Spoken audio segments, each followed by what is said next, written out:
All right, class. Everybody's in their places, smiles on their faces. It's time for another great episode of Professor Kimya's class. I'm your what's the word for it? The professor's assistant,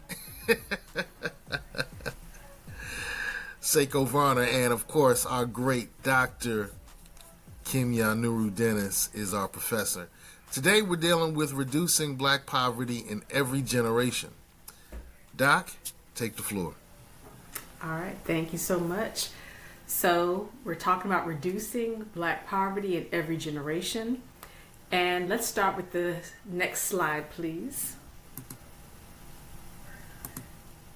All right, so I always start off with a discussion of the individual level and the family level because I focus on our culture and our collectives as a people and then the individual onus.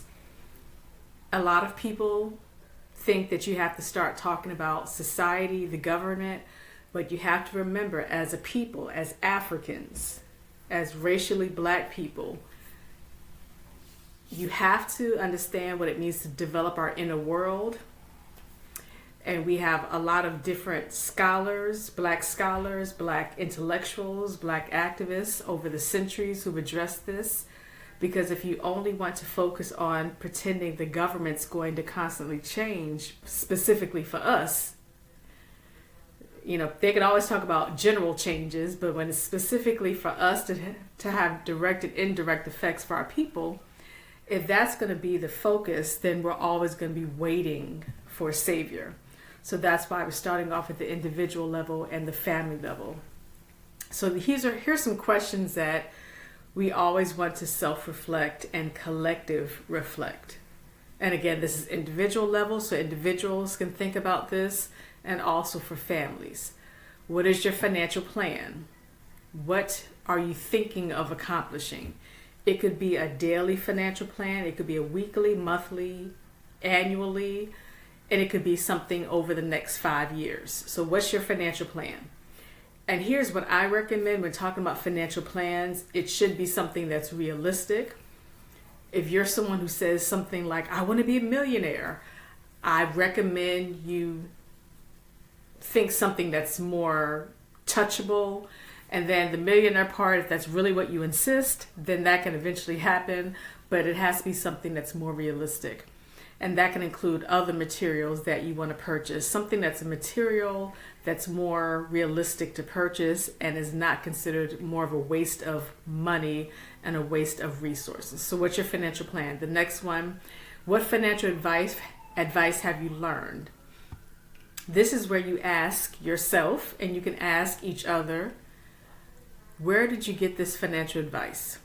And it has to be legitimate financial advice. It can't be your grandma said to save the cash in the pillow. It can't be being taught over the generations to save your cash in a mattress. That is historically done for various reasons, including not having access to banks. But we want to update. Our people have to continuously update. Because if we get stuck in what we've had to do for centuries, stuck in what we had to do over the generations by force, that means we don't want to eventually have choices, liberations, freedom, and options. So when learning financial advice, it's helpful to have friends, family with some financial advice, but it has to be legitimate advice. I always recommend having a legitimate, legally authorized financial planner. And similar to when you want to have someone who does your taxes, if you do your own taxes, that's wonderful. But make sure it's correctly done, legally done. And also financial advice, if you're talking about investments, make sure it's legal investments. Because so many people are talking about Bitcoins and all types of things. And I always tell our people, it has to be investments that are legal financial advice, legally recognized by the government, by law enforcement. It can't be an under the table financial plan. It can't be under the table, off the record investment. And that happens quite often where people will tell you something abstract that they claim to have an investment in, and I always just want our people to be careful about that, because there are a lot of scams that go into that specifically target our people. And there's a lot of research and publications that address how our people, and when we're talking about the scammers are mostly within race. So the scammers tend to be our own people scamming each other because they know our culture, because they are part of our culture. All right. So that's number 2. Number 3, how does your financial plan impact your family? So again, you're looking at the individual level, but also looking at what's beyond you. Is it helping your family? If you do not have a bank account and you think that you're saving money under the mattress or whatever else you've been taught by your family to do, how can that impact your family in a negative way? Because you got to remember, the house can be caught on fire, therefore all the money's going to burn. The house can be burglarized, therefore the money's gone if people know how to find it. And by the way, most of the time when people burglarize or rob you face to face, it tends to be people who you know. They might be acquaintances and even family members. Sometimes people don't realize that when you invite people to your house for a cookout and you tell them about your business, like you've got some kind of safety locked key that has money and guns and so forth, if you're telling people from outside the house, you don't know what certain people are going to do to get inside your house and steal things. So those are all things to consider. How can this impact your family if you don't have lasting resources? Also, it's important to have the bank accounts for banks that oftentimes will send you information about things like free training classes about how to do a financial plan. So that has a positive impact on your family. So for example, credit unions that will give you access to information about interest, access to things like equity line of credit, if you don't want to use a credit card, what it means to have an equity line of credit, and also help with building up your savings account. So let's say right now you just want to have money in your checking account. I always encourage people to try to save at least $5 to $10, $15 in your checking account every month, as much as possible. And then if you have like a credit union account, there are some credit unions that will put a percentage of every purchase through a debit card, for example, and they'll put a percentage into your savings account. So that's your way of, you don't have to even look at your savings account. It's building up because you're spending money from your checking account and they put a percentage into your savings account. So these are all components to look at in terms of how it will impact your family as well. It should be a good impact, but also think about some potential negative outcomes if you don't plan ahead. And this includes planning ahead for emergencies and so forth. The 4th one, what teachings, lessons, and resources does your financial plan provide for future generations? So this is an example of, as a people, we also want to understand that culturally we have to have something that we're providing for future generations. And this is what we talk about regarding the Black inner world, the inner world development of our people. That's something that only we can do. Nobody else can develop our inner world as a people, individually and as a collective of people. And only we can shape that for the future generations of our people for the remainder of human existence. There's nobody else who can do that, okay? Governments can't do that. Schools can't do that, including HBCUs and predominantly Black K through 12. That's the onus is on families, communities, collectives to do that, and organizations to do that. So that's where you think about what is it regarding financial planning that you are teaching. And this includes when we're talking about poor, working class, and paycheck to paycheck middle class. It has to be something that's being taught. And the last one is number 5, which goes to the number 2 one, which is, do you have a financial advisor, financial planner? And it's wonderful to have family and friends, like I said earlier, who will give you financial advice and financial planning. But if you have someone in your life who's really getting some good financial advice from a professional, they will eventually tell you, stop asking me these questions, okay? They will eventually tell you that lovingly, because they eventually want you to put it on yourself to go out of your way to get that financial advice, because they don't want to be your unpaid advisor, especially since they don't know all of your life circumstances, right? because our people are good at keeping secrets, right? We're good at keeping secrets, and then we want some good financial advice and financial planning. You cannot keep secrets about health issues and medical expenses. You cannot keep secrets about anything regarding life insurance and family circumstances. You can't keep secrets about employment status and anything else and expect people to give you financial advice. That's why an official financial advisor is going to require you to give all that information. They'll have access to your accounts, all of that, because what they do is they map it out for you.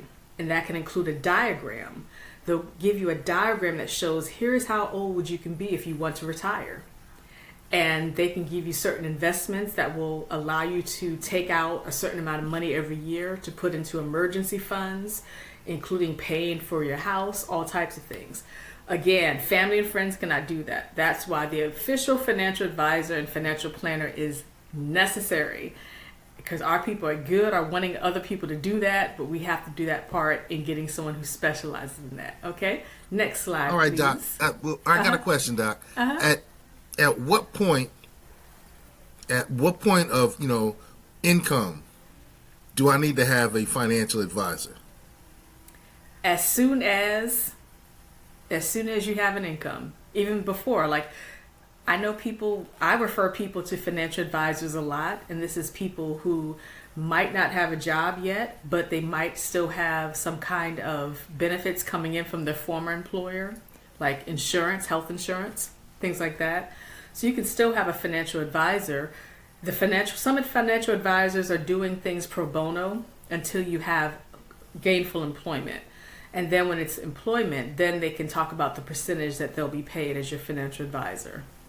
So I recommend people of any kind of income level to have a financial advisor. I do too, and I think it's kind of interesting that a lot of the people that I run into say, well, no, I need to wait till I make a lot of money before I get a financial advisor. No. Because I can handle it myself right now, but... Nope, because, and this is one thing we talk about when we're talking about like young black people, like black youth, black juveniles, black young adults. Oftentimes they themselves are taught since childhood to live paycheck to paycheck, to not save anything. A lot of times some are taught when they get their first job when they're 16 years old, give the money to mama, right? And so, and it's not really teaching children what it looks like to have that money and what it means to know what you're not going to spend it on. Like, what does it mean to know that you have some checks coming in? What does it mean to know that even if you're not the one paying the bills, you're planning for a future where you will have bills to pay? So how do you plan that? And so that's just an example of the importance of people learning since childhood that if you're poor working class or paycheck to paycheck middle class, you're going to be like that forever if you think that you don't need a financial planner until you make money. Because until you make money is very subjective. Because you will be living paycheck to paycheck because you're not getting financial advice. And the financial advice will include breaking down what are you spending that you really don't need. There's so much money that people are spending that they don't need, like apps that they're downloading.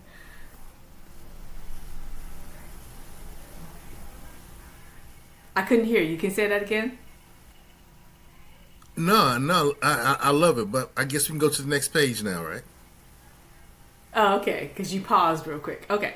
All right, so this still is the individual level and family level. So this is looking at some in-person and virtual classes, some programs and events. And these are financial planning in-person and virtual classes. A lot of them are free. They could be at public libraries. They could be at community colleges and other colleges and universities, organizations, including Black organizations that offer this. They're offering it in different cities, counties, and states across the nation. If you are curious as to how to get access to this, join meetup groups, look on Eventbrite, go to organizations' websites, go to library websites, get regular email correspondence so that you can register for these. They're very important.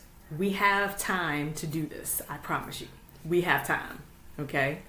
And they're actually and some of them are so clear and concise that they don't do small talk. They do their program and they say, all right, y'all, peace. And that's how quick it is, because they want you to have access to information without a bunch of small talk. And they'll distribute sometimes their PowerPoint presentations. All right.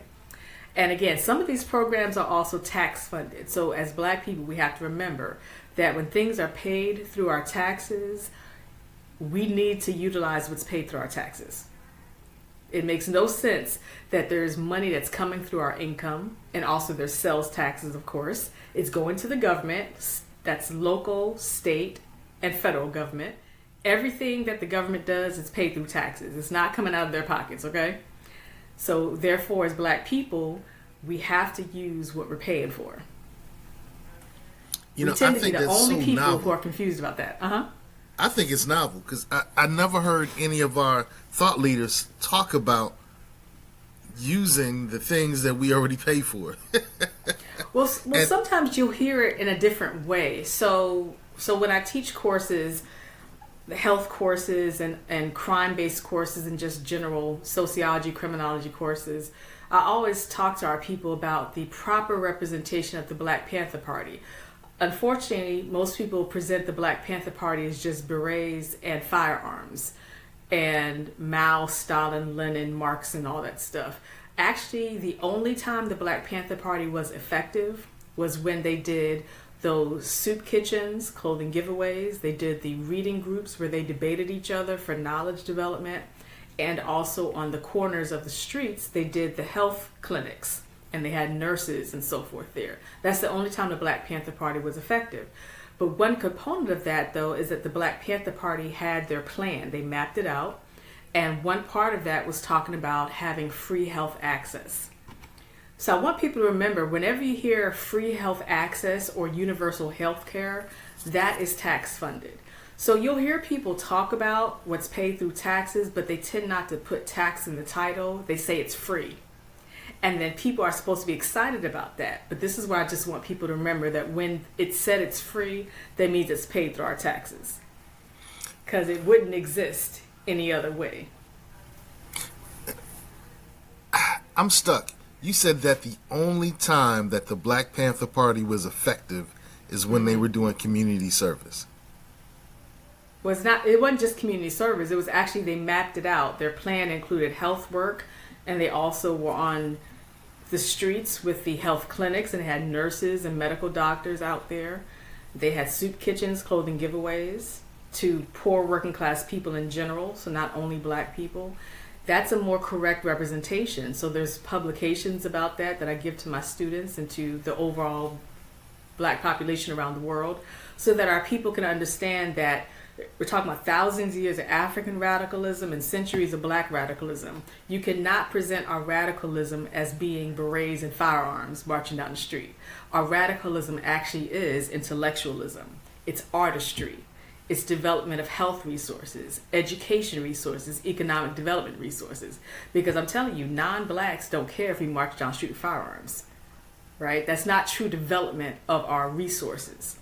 Okay. And so that's why you're saying it wasn't that part, that aspect of the Black Panther Party for self-defense wasn't effective, is because it didn't affect community change? It didn't do anything. It was visible. But people have to understand the difference between visibility and effectiveness, right?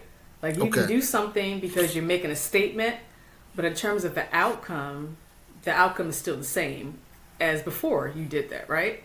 So effectiveness is a measurable outcome. That's why we do research. And so when we talk about health services like the Black Panther Party did, and I'm just using the Black Panther Party as an example because when I use like Elaine Brown's work, Kathleen Cleaver's work, I always talk about what it means to actually address the real issues and the real results that we're measuring that our people are doing to help our people. Okay. And that includes, though, when talking about when you're demanding something to be free and provided by the government, you're saying that this is coming through our taxes, though. And the government can increase our taxes because if we're saying we need more free services, I just want our people to understand what that entails. The government is never going to say they're going to reduce their salary and give it all back to these free programs, right? They're never going to say, oh, we're going to reduce our salary and give it into a better education system, a better health system. Our taxes are used locally, nationally, and globally, including military gear, police gear, all types of things around the world, right? So I just want our people to make sure there's an understanding, because if you were to do an audit of the state, local, and federal government, you would find a lot of things that are shocking, because your money's going all types of places, including because of the politicians that people support. Because every politician is doing some type of thing with the money that you would not support if you knew about it. Okay. And I could do a completely different show about that, because I talk about why we should that's got to be a different show when you talk about effectiveness. Well, we did a previous show about that. We did a previous show. New show coming up. Yeah. All right. So the rest of this I've already talked about here. So when you just find the financial advisors, make sure it's like a one-on-one conversation. There can be some general advice, but most good legally authorized financial advisors will tell you that it's not one size fits all. So we can go to the next slide, please. All right, so I already mentioned simple investments. Wealth building is a big deal. So I mentioned that earlier. I talked about building savings account. Wealth building, I want our people to understand, becoming wealthy does not mean you're becoming a millionaire. That's a huge, just like people present Black Panther Party as only being berets and firearms with leather jackets. A lot of people think wealth means you have to become a millionaire, right? And that's why a lot of people are so anti-wealth, because it's like you're exploiting everyone. Actually, wealth means you're saving the outcome more than the input, right? That's what wealth building means. It means that you're bringing in money, you got to pay bills and all types of stuff, but you're building up the savings, you're building up your investments. So most people who retire, when they're talking about building wealth, they don't retire with $1 million+. So I want our people to not be afraid of wealth, because non-Blacks are not afraid of wealth. I'm going to let y'all know that. And that includes non-Black radicals. A lot of non-Black radicals will have you thinking that they're anti-capitalism, they're backpacking across Europe, all that stuff. And if they are doing that stuff, trust me, they got wealthy sponsors, and they themselves oftentimes have wealth because they have investments. They have 401k, they have a savings account, all types of things. So I want our people to understand factual information about what it means to build up wealth. And it doesn't mean you're putting down $1,000 a month, though. It means that you're building up bit by bit, and then you're developing it throughout your life course. Right. That's the whole point. And the cash flow planning ties into that as well. So where you saving the cash, and the retirement income, Social Security benefits, disability insurance, living will, and life insurance. We can go to the next slide, please. Okay. Interesting. All right, so again, this is the collective and the societal. So as you notice, when I talked about the individual level and the family level, I talk about culture a lot, because that's what it means to develop our inner world as a people. So that's the collective level and the societal level. So collective level, that's collectives of our people. It doesn't mean organizations, but it can include organizations. It can mean communities. It can mean a group that's been created, and it can mean organizations. And then we get to the societal level. So again, the first one here is, like I said earlier, utilize tax-paid services. I'm very adamant. So I do people's SNAP applications for EBT cards and other resources, including energy assistance resources. And I always tell people this is not a government handout. Okay, that's the second one. So 1A, services that are paid through our taxes is not free. It's not a government handout. A lot of times people will see me doing community resource tables that I do in different cities and different states with also some global collaborations. And people say, I don't want a government handout. Government is getting a handout from you, actually, when they take taxes through your income, right? Ooh, that's more like a handout. Ooh. It's not a government handout when you pay for it. Okay. Right? Like you're going into the store, you paying for something, and then you're leaving it on the counter. Like, I don't need that. Like, you just pay for it, though. So what you pay for it for. So it's not a government handout. Okay? So many That's a really organizations and freeing institutions concept. receive. Yeah, it's not That's a a government really handout. freeing So concept. Yeah. yeah, so I want black middle class to understand that, and I want poor working class blacks to understand that, because of course Dr. William Julius Wilson, who we talked about 2 weeks ago, he focused on particularly poor working class blacks, and he talked about in the Truly Disadvantaged book the role that middle class blacks can play in helping poor working class blacks. But that's just Okay. something that we have to understand. We should not ever look down on these government resources, because again, most poor working class people have one and even two, three jobs. They're paying taxes. They're paying income taxes. And most people are paying sales taxes anyway, because you're buying something. Even if you ain't got no business buying it, it usually comes with a sales tax. Okay. So I'm just very adamant about that part.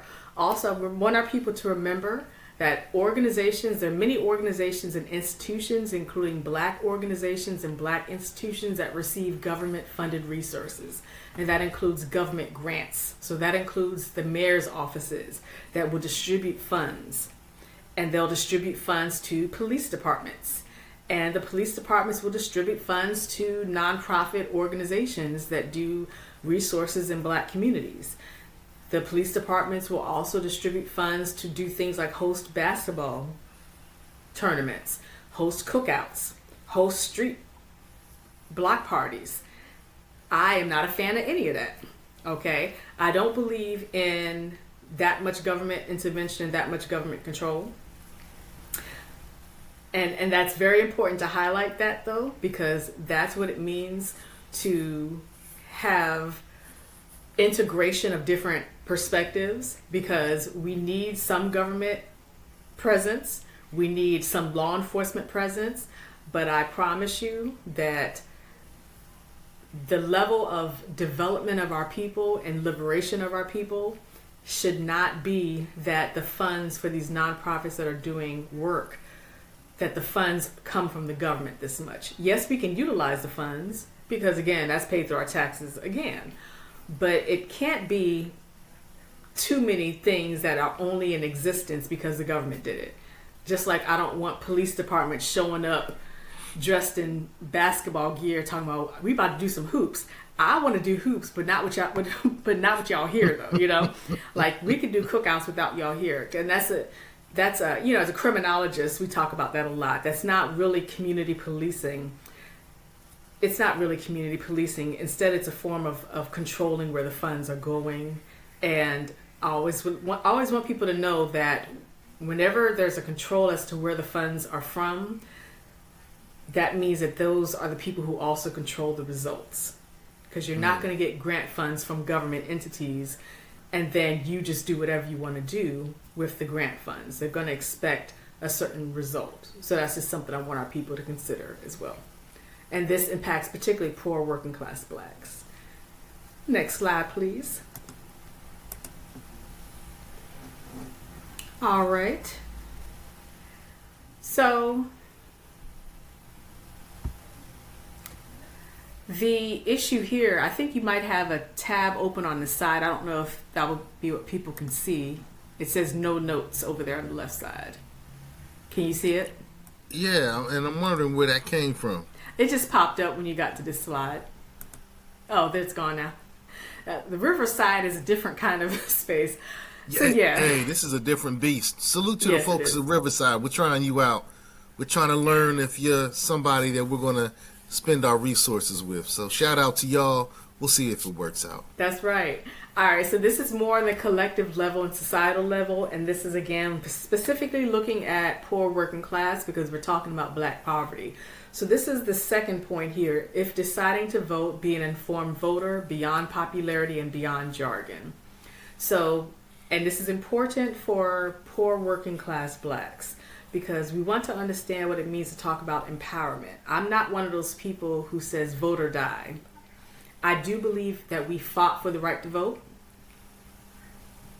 but I don't believe in dismissing people who do not vote. I value every black person's opinion, okay? So I just encourage our people to never tell someone if you don't vote, your opinion doesn't matter. It actually does matter, okay? It does.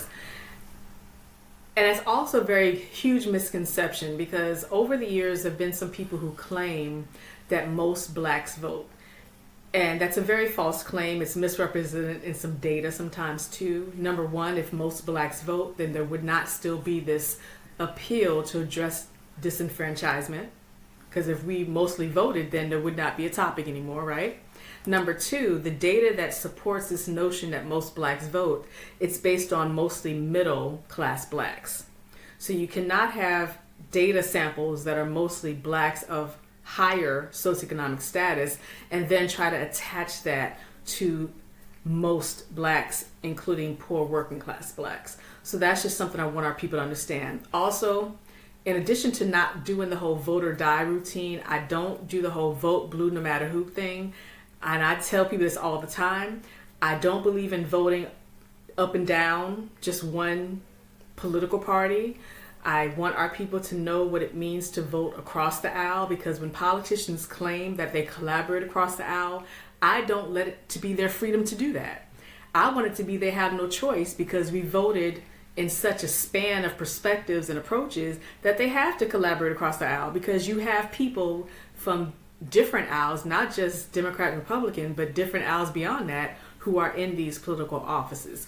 So that's an example of understanding what it means to be an informed voter, because you're not defining blackness and black activity based on supporting one particular political party. You're saying that they all are lame. Now let's see how we can put the lameness together, and as a people, we combine it. And Harold Cruz talks about that, and I'll talk about Harold Cruz in a little bit there. So reading politicians' campaign websites, because if we're talking about poor and working class blacks, reading the websites is very important when addressing poverty, because if they're talking about the impact of social class, which can be the impact of schools, of health resources, the notion, even if they don't mention race, this is important to highlight. If they don't mention race, that is appropriate if it's based on this notion that there will be at least a trickle-down effect to impact blacks in a good way. And that's important to highlight if you read William Julius Wilson's works and other works. The idea was that as black people, we have to find different ways to get to this accomplishment for our people. Yes, those of us who do work regarding Marcus Garvey's focus, we can talk about race first. However, in the instances, and Garvey did this as well, in the instances where race is still first, but we're highlighting other components of our identities and experiences, because then we're collaborating with different groups of people who are not only black, with the expectation that there will be an impact for all people, because Africans have thousands of years of doing human rights work, right? So therefore, the notion is that we can get politicians to say this will benefit blacks and specifically benefit poor working class blacks if you're talking about addressing issues of income and employment and job training services as well. Okay? And so this is where I just talk about having access to libraries, publications, and just looking what politicians have. Because most politicians put jargon on their website. They put a lot of promises because there's no data, because most politicians don't read. They get information from their team members, campaign people. So a lot of times you'll see a lot of promises on campaign websites with the expectations specifically from black people that will support anyone based on their jargon without expecting the results after they're voted for and after the campaign is over and after the election. So this is why I just tell our people, we don't have to be so easily impressed. We don't have to act like puppies in an open field of grass. We can actually be very stern and very adamant about not approving any of these people, including black politicians, okay? And we don't take any promises. We don't want anyone to come dancing with us. I don't want any politician to come dancing with black people anymore. I want black people to stop taking photo ops with these people that these people are posting on their websites to get support from other black people because they've taken photos with black people, okay? We have to understand this routine is centuries. It's the same routine as centuries, just the same thing as when black people see white people dancing and they're like, oh, they invited to the cookout. Look here. We're an intellectual, knowledgeable, accomplished people with thousands of years of sciences, mathematics, arts, literatures, musics. If all other people have to do is wear their hair a certain way and dance with us to be invited into our spaces, then that's the problem. And that's also the problem that politicians have adopted, okay? So that's where I get to 2D on this slide. We have to, instead of focusing on trying to change all these politicians, we have to contribute more to our own safety nets, our own preventive measures. So that's where we do have Black individuals and Black collectives who are raising money, they're raising resources to talk about what are we developing as a people in case something happens. I do not want it to be paranoia though. I don't believe in people acting like they are storing firearms and bombs and stuff in somebody's basement. Like that kind of paranoia does not benefit our people, okay? I want people to stay away from that. That's not really Black radicalism. That's paranoia. It's also connected for a lot of people. You have to understand, when you make our people paranoid, it also harms our people who have substance use issues and mental health issues, okay? So stop the paranoia nonsense. Instead, talk about how are we building money together? How are we building health resources together? How are we building school resources together? And don't do the whole paranoia routine, because that's not really going to benefit us at all. Okay, next slide, please. All right, so this is where I just use Harold Cruz as an example. It's my homie, Harold Cruz is my homie, right? Okay. So, and I talk about Harold Cruz also. Before you go there, I truly think that this should be its own conversation. Yes, and we've done shows. I was looking over the slides earlier, and I really think that this section on Harold Cruz needs to be its own conversation. Yeah, so you and I did a show about Harold Cruz more than a month ago, and I think that most people are not really familiar. They might know the title, The Crisis of the Negro Intellectual book, but it's just not familiar. And this is where I always encourage our people to learn beyond what's popular, okay? Just because something's popular does not mean that that is the real knowledge sharer and solutions bringer for our people. Just the same way I say don't rely on schools to teach you, don't rely on organizations, including Black radical organizations, to be the ones to tell you this is what you read, this is what you believe. Again, liberation means knowledge development, means you can access your own books at libraries, bookstores, and on street corners, because we were the first people to have the bookshelves on street corners, right? So I want our people to just learn more. If it's the most popular book out there, I want you to learn beyond the most popular book. If it's a bestseller, I want you to say, hey, I'll read it later, because there's probably something else. I want our people to understand you cannot base your knowledge based on something that you did not think existed until 1960s. We have to know what our people have done for centuries, because Harold Cruz's cooperative plan was based in W.B. Du Bois's cooperative economic plan, which was presented in Du Bois's Dusk of Dawn, right? And it was actually quite similar to Booker T. Washington's plan, even though they hated each other. And of course, Booker T. Washington was the foundation of Marcus Garvey's work, okay? So in understanding that, it's important to understand how there's some commonalities. Even when people disagree on the most minute things, they are very similar. But our people will not know that, because they'll be supporting bestseller books since the year 2000, or the year 2016, or the year 2023, without knowing that these bestseller books are mostly citing non-Blacks, or they're mostly citing the most popular Blacks that you can find on these cable news networks that I don't watch any of them, instead of understanding where is it coming from as a people. You can't see wheels in a car and then smash all the wheels and think you're creating wheels now. You have to see the wheels in the car and say, okay, there's wheels in the car. How can I make sure these wheels are still working? What can I do to add new wheels? I can add new wheels, but I can't tear down these existing wheels. So that's what our people have to remember in terms of knowledge development. All right. So we can get back to the Harold Cruz real quick. And I'm just going to talk about him real quick, because we're going to do another show about him, right? All right, and see, that's what I really, really, really, really want is you to do a whole show on that economic thing that Harold Cruz taught. Because when I looked through it, I was like, okay, I've seen this, but I've seen it from other people who were not his contemporaries. Like, they came after. So I'm like, oh, so that's where they got this from. Okay. Well, they could have gotten it from him or Du Bois. So remember, Du Bois did like 70 years of work. So he went through so much as a co-founder for NAACP. He went through so much components of communism eventually, unfortunately. So he did a whole lot. So, but this particular part does come from Du Bois's cooperative economic plan.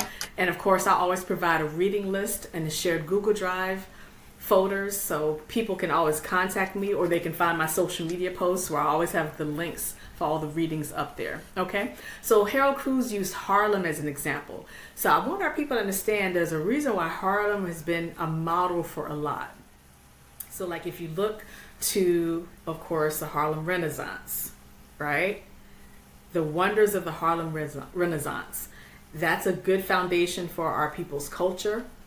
And also, if you look to people like Malcolm X doing speeches in the streets of Harlem, also Queen Mother Moore did speeches in the streets of Harlem. And wonderful, my father used to see Queen Mother Moore doing speeches in the streets of Harlem. He also danced with her and met her at a conference back then. And so Harlem has many roles also because of Marcus Garvey, right? And so there's so many times where you'll read about the role of Black knowledge development, Black artistic development, and then you'll see Harlem mentioned a whole lot. So Harold Cruz used Harlem as an example. And one thing I want to highlight is that Harold Cruz and I, and many other people, we really want our people to develop more of our own concepts, theories, and research. Integrate different approaches for our people. I really want our people to stop fighting each other. The same thing I talk about fighting over politicians and political parties. Stop fighting each other because there's different viewpoints. Just like when I talk about Thomas Sowell, right? You're not going to agree with everything anybody says. Like, even if you're the biggest fan of one person, if you hear the span of the work that they've done over the years, you're going to hear one thing that they've said or read one thing that they've written, and you're going to be like, I don't agree with that. That's what life means, right? I want our people to stop this falsehood that someone can do work, they can do writings, presentations, perspectives, and you agree with everything 100%. Like even Dr. Huey P. Newton eventually started believing that Black capitalism can be effective as long as it's careful. Right? So what, you gonna start hating Huey P. Newton and the Black Panther Party now? You know what I'm saying? So we have to know how to integrate different perspectives, because our people around the world and our people in the United States of America specifically have some very strict conservative perspectives for certain topics. But then we have some very progressive perspectives on other topics. That's why I tend not to use the categories of liberal, moderate, conservative, and all that stuff, because it doesn't always fit. Right. Because like George Schuler was the first known Black conservative generations ago, and he criticized everyone. He also was an artist, and he criticized everyone. So I just want our people to understand what it means to have our own concepts, our own theories, our own research. That has to be a show. That has to be a class. We need to know about George Schuler. Yeah, I mean, I posted about George Schuler on social media. I actually have a shared Google Drive folder also, so we can do a show to talk about him. He criticized a lot of people. Harold Cruz criticized a lot of people as well, but George Schuler critiqued quite a few people. And there was one point where he and Ella Baker tried to do a cooperative economic plan together. It didn't work out, unfortunately. But if you're familiar with Ella Baker, that's an example of what it means as Black people, and specifically Black women, where you're trying to try different things and you're trying to integrate different approaches. Because again, she was not considered a Black conservative, but he was very well-known Black conservative. But the whole notion is that you're integrating different things because, again, when you speak with our people, whether it has to do with religion, whether it has to do with how people think their money should be spent by the government, there are some viewpoints that would be categorized as quite conservative depending on the resource. So this is why I don't label and stigmatize our people, because it's okay to disagree with each other. Okay? I tell y'all, the world's not coming down as black folks if we disagree on some things. So that's very important.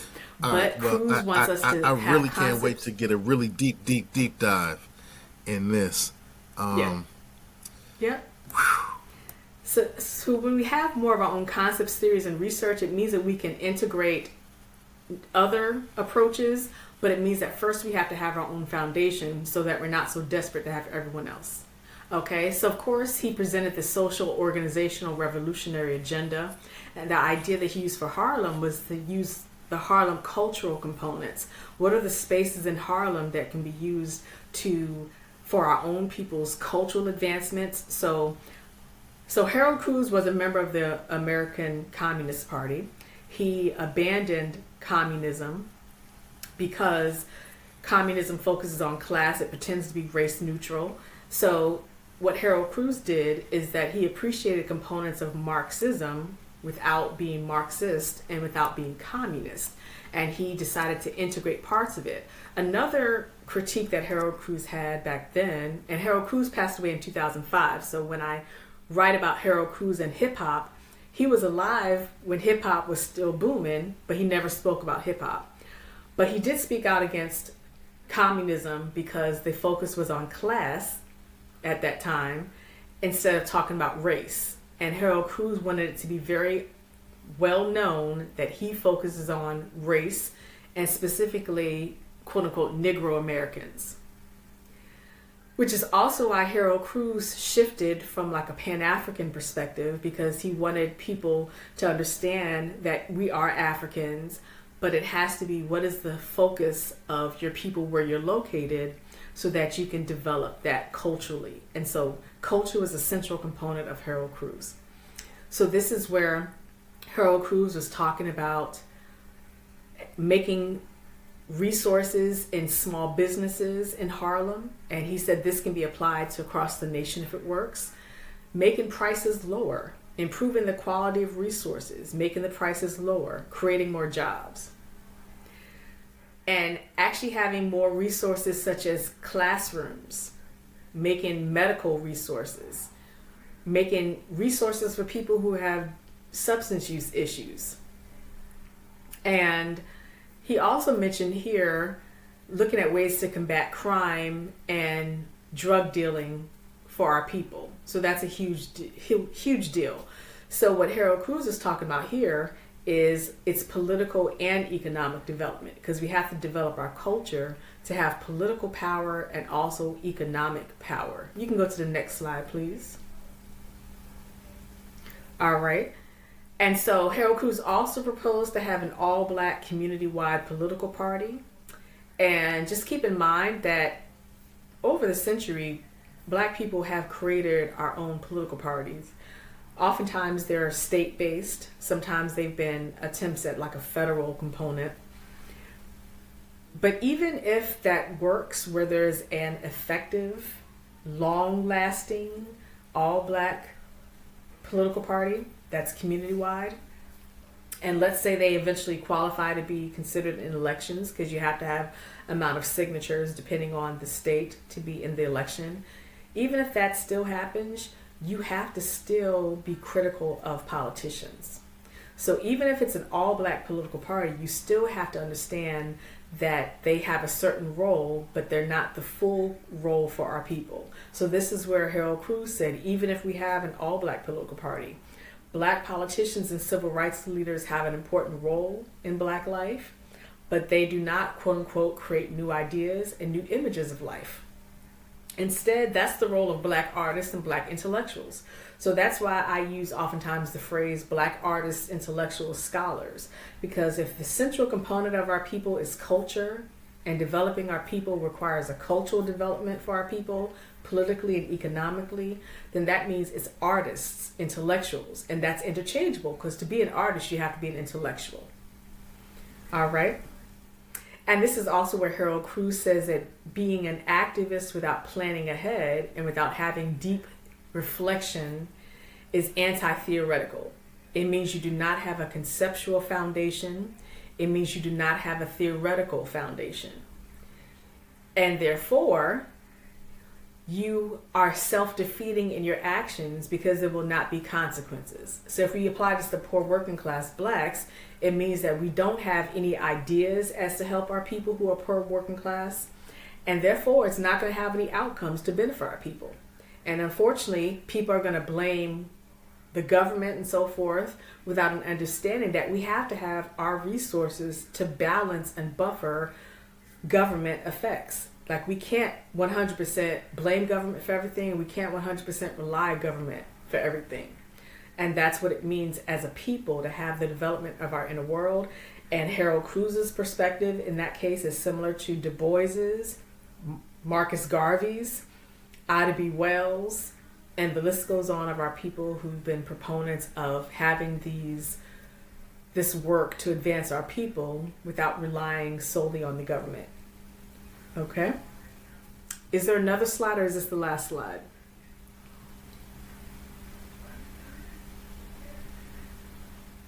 So that was the last slide. That Yeah. was the last slide.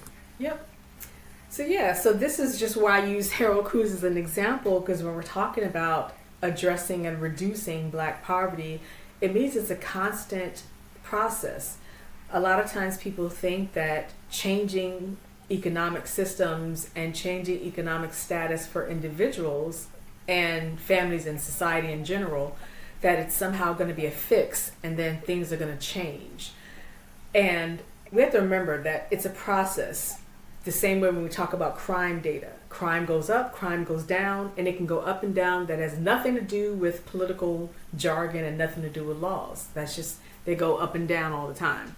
So the same thing with economic statuses and poverty. They can fluctuate. It can also be impacted by employment shifts, jobs being changed, companies being closed.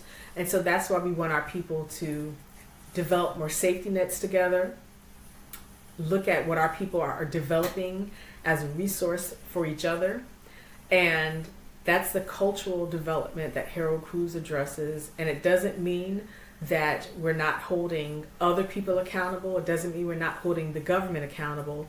It means that we as adults are multitasking because, again, that's something cultural. I want our people to understand that more than a century ago, the original forms of black nationalism, which of course includes Marcus Garvey's perspective, black nationalism used white Jewish nationalism as one of the templates, because white Jews in the United States of America provided an example of what it means to have your own ethnic, religious background. And yes, you're part of the government. You need the government for some things. However, what are you developing for your own people? And so that's an important component when understanding how to utilize the government without being thrown into the government. And culturally, unfortunately, we're presented as a people who are reliant on the government. And we're not fully reliant on the government. It's just that we've fallen for some jargon from a particular political party that tells us to rely on them. Therefore, they don't fix issues because they're not supposed to. That's politicians and political parties do not fix issues. That's not how this happens. And they might fix one issue, but they fix it as a bargain for another problem that arises. And that's why we talk about things like they might fix one issue, but they're still getting funding from military gear that's funding military battles and wars on African lands, for example. So there's always a trade-off. So we want our people to understand what it means to be more self-reliant, and then that will balance some of the other effects there. And I'll stop there if there's any thoughts or questions you have. All right. Well, hey, put your thoughts and your questions in the chat, in the comments. We're going to be looking at the chats and comments, from this point on and responding to them. Also, Doc's messages, her Google Drive, all the stuff that she normally puts out will be available on this show as well in the comment section in the show notes. So if you have any questions, any thoughts, leave them there. We'll make sure to respond to them. And make sure you go to the show notes and get access to the Google Drive and all the wonderful information that your professor has for you. Any last words, Doc? Yes. So just remember, don't just disagree because you disagree. That's a big thing I want our people to remember. Don't just disagree because you feel some type of way about a title, you feel some type of way about a sentence. I want our people to think about the full span, listen, and do some readings, and then you can have a true discussion and also understand historically what this entails. Historically, we're talking about work that our people have done for centuries across disagreements, where we're talking about helping our people who are struggling financially. That includes having access to job training programs and other resources that our people have done for each other, but we can also utilize resources that are elsewhere, outside of our community. But it's all about teaching our people how to balance without being quick to just disagree. Let's be quick to learn some more, and we can still feel some type of way, but feel some type of way while we're acting on what we have to get done. And that includes, you can feel some type of way when you watch the videos for us. But I still want you to listen to the videos before you comment. So please listen to the videos before you comment, because you might say something and you didn't listen to the video because I already responded to something that you would say in the first place. So listen to the video.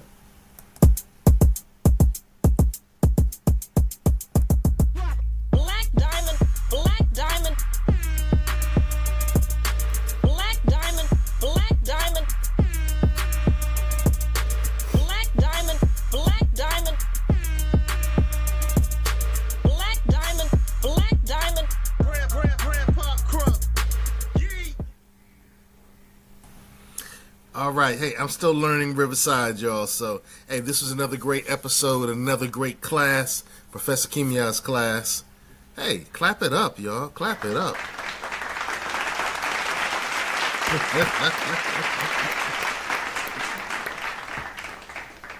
And we'll catch you on the next episode. Peace.